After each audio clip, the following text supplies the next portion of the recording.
nearly every sport where you have a race against the clock, the variables for their athletes are kept to a minimum. So when I think of sports that race against the clock, like the luge in winter sport, or the 100-meter sprint, or anything like that, the track very rarely changes, or the weather conditions don't vary too much.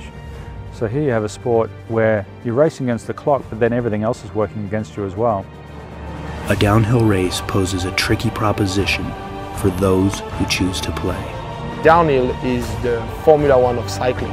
You machine and pause against the clock. It's not like you constantly hear it ticking in your mind, but every little mistake, every pedal stroke, every route that you hit, every tree, rock, whatever it is, it all equates to that time at the end of the day. So then it just comes down to your mind. It takes a special mind to play the game.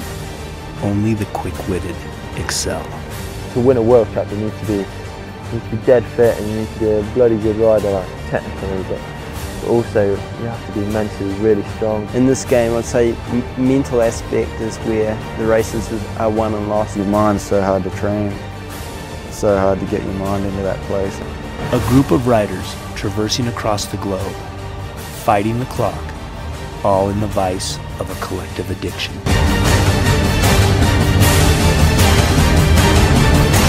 Downhilling, it's a pretty surreal sport, really. It's 5 minutes where the world fades away and nothing else matters. It's crazy to be in a state where nothing else matters. Like, you hardly ever get that way in life. You always have one or two things on your mind. And well, it's something amazing in our sport. Everything goes like that.